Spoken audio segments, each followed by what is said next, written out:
In the Scandinavian winter, darkness arrives early and seldom leaves. Night settles over the fjord, swallowing the spindly birch forests and the ridges of ice-glazed stone.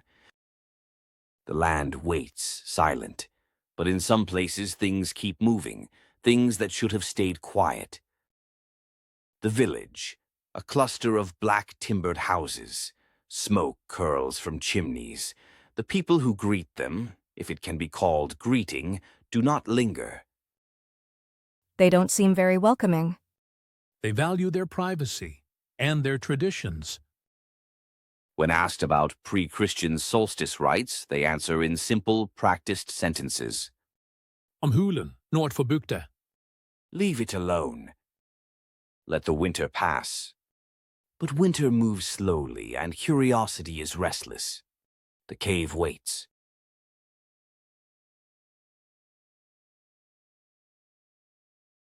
Beneath a frozen trickle of water and a tangle of roots, they find the entrance half obscured by drifts. Lantern light flickers off rough walls, glinting on something etched into the stone, long lines, looping, unfamiliar, old. Gasps sharply in surprise and fear. Mara, the linguist, traces her gloved finger along the markings, then gasps as the beam lands on a shelf in the darkness. There, wrapped in decaying cloth, are rolls of something not quite parchment, translucent, yellowed, fragile, engraved with runes and grotesque drawings. Under the dust, a circle with spikes, a sun that bleeds. What do you think they are? I don't know, but they're incredibly old. They bring the scrolls back to the old schoolhouse, fire crackling against the gloom. As they transcribe the runes, the air grows heavy. Shapes twist in the guttering light. Whispers skate along the wooden floor, then vanish. These symbols, they're not like anything I've seen. So ancient. The first night, the fire refuses to stay lit. Even as they huddle closer, breath misting, sparks die in the wind that presses against the window panes. It's freezing. I'll get more kindling from outside. Outside, the snow swirls and settles. When Sindri, the botanist, volunteers to fetch kindling, he leaves a trail of muddy footprints. He does not return.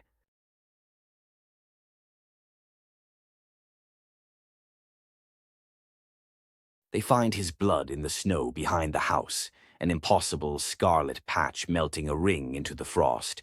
Warm, steam rising, impossible. The scent of iron hangs in the air, sharp, almost sweet. Night thickens, fear grows brittle and desperate. Still no signal. We're completely cut off. Mara wants to call for help, but there is no coverage. When they try to flee at dawn, the forest paths bend back on themselves. The trees look the same, no matter the direction. Time stutters. The sun never rises, only a weak smear of light against the northern sky. On the third night, something comes. It moves between the trees, tall, deliberate. A cloak, ragged and black as crow's wings, brushes the snow. Antlers stretch skyward, heavy with frost and tangled with strips of ancient cloth.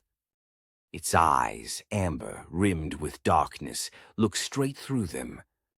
The air folds around its presence. One by one, the students lose their voices. Words freeze in their throats. The ritual is not finished. The pact must hold, or darkness will eat the sun.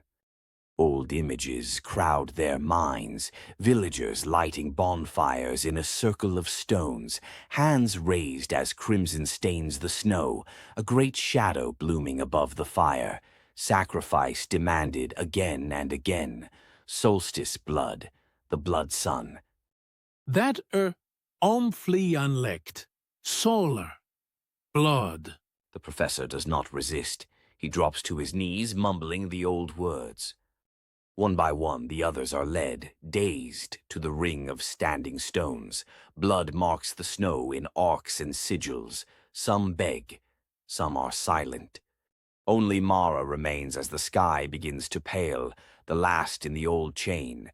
She watches, hollow-eyed, as the entity's arms encircle her, as her friends' faces vanish in the mist, as the world spins and snaps. At the first touch of light, she stumbles back to the village. Silence greets her.